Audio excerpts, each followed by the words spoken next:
welcome back to the channel and another episode of the series where I take you to all the tracks I've been to in my lifetime. This is episode 3 of Track Chasing.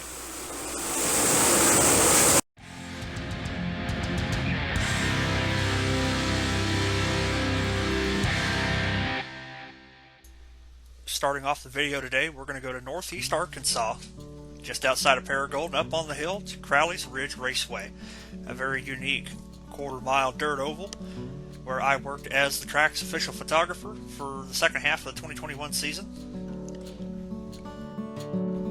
The Ridge, as it's known locally, is a very unique shaped track.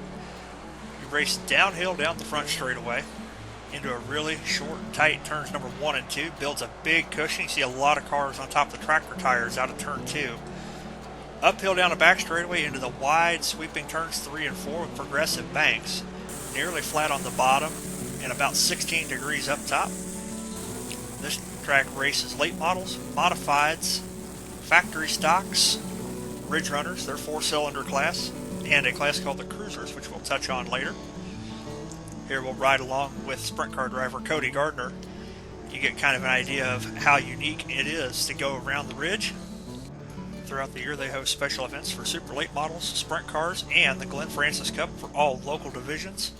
2024 will mark the 38th consecutive season in operation for the Crowley's Ridge Raceway. Check them out on Facebook.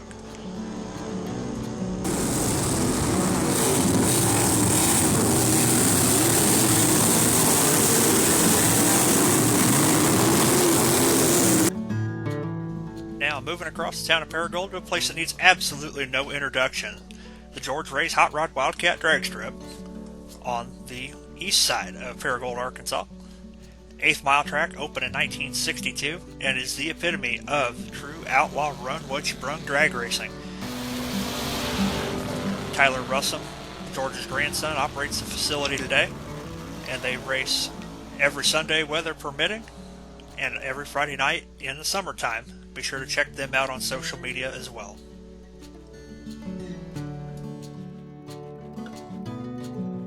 Staying in northeast Arkansas for the third track in this video, we go just south of Jonesboro, Arkansas, to the old number 1 speedway outside of town of Harrisburg. Conflicting reports on whether this track is a 1/4 mile or a 3/8, so we're going to split the difference and call it a 1/3 mile. Another track uniquely shaped and is famous for the Comp Cam super late model race. The Cal Patty 50 takes place every spring. Also visited by the USCS sprint cars a couple times a year. They run late models, modifieds, factory stocks, a front-wheel drive division called Hornets, if I remember correctly, and my personal favorite, the Cruisers. The thundering herd of what the hell demonstrated here.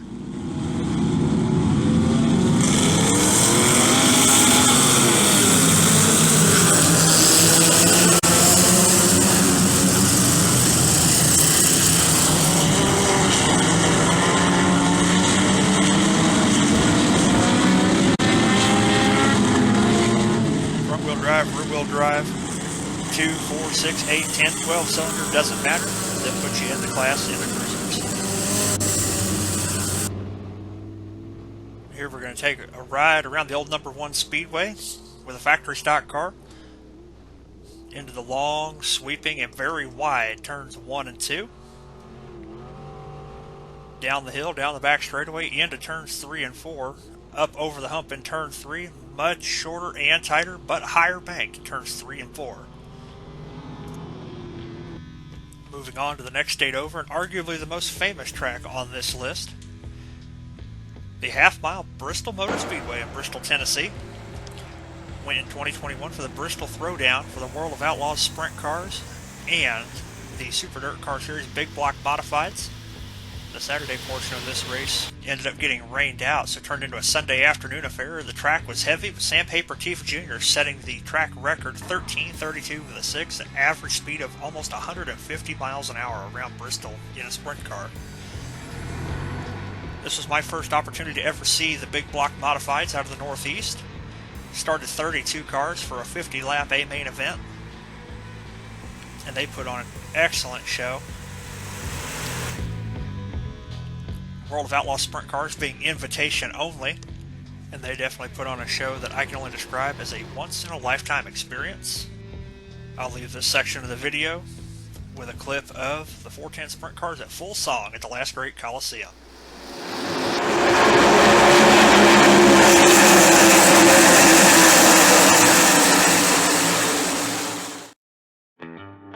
Back to Arkansas for the next track in this video. Going to Hammer Hill, the I-30 Speedway in Little Rock, Arkansas. I went during ASCS Sprint Week in 2021. This track was world famous for the short track nationals, as well as their stops from the Comp Cam Super Late Models, World of Outlaws Late Model Series, and other stops by the USCS and ASCS Weighing Sprint Car Tours.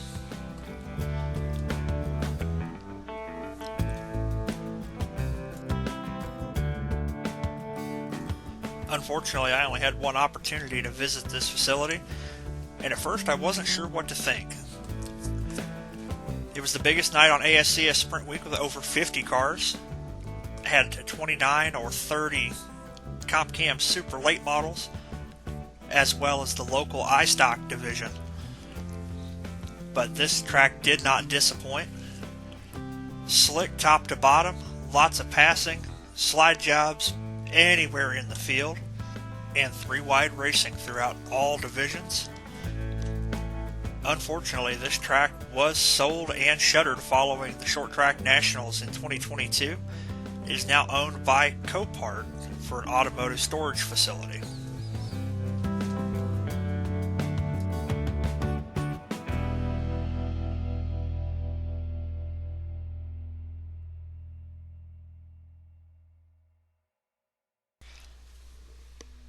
Back up to the Show Me State and the former site of the Show Me 100, the Legit Speedway Park in West Plains, Missouri, formerly known as West Plains Motor Speedway.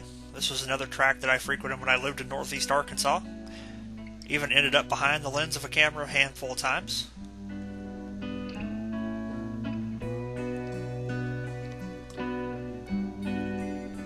This track featured hobby stocks, super stocks, sportsman late models, junior modifieds, IMCA modifieds, and super late models as weekly divisions, most Saturdays throughout the season, as well as hosting major touring series such as the Mars Late Model Series, the Comp Cam's Super Dirt Series, and the ASCS Mid-South Region Sprint Cars. This track is another example of dry slick done right. Very racy, a lot of passing. Legit Speedway Park is definitely one of the best full-body stock car tracks in the Midwest. Be sure to check them out on Facebook. Staying in the Show Me State for the final track in this video, going to the Poplar Bluff Motorsports Park in Poplar Bluff, Missouri. A 3/8 mile dirt oval, which reopened for the 2021 season after a several-year hiatus. I only went to the track a handful of times, all of which to watch the Wing 410 Sprint Cars do battle. Poplar Bluff is still in operation every Friday night from April to September, weather permitting, and they run a constant rotation of modifieds, factory stocks, Pro 4s, and touring stops for the super late models, sprint cars, and mod lights.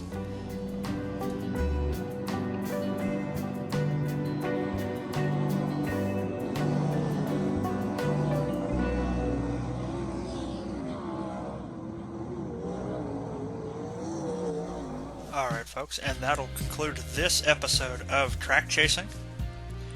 If you like this sort of content, be sure to leave a like and subscribe. Got a long way to go, only 22 tracks in. Follow along for more content like this and the other projects we have going currently. My name is Andrew Thornton, and I'll see you at the races.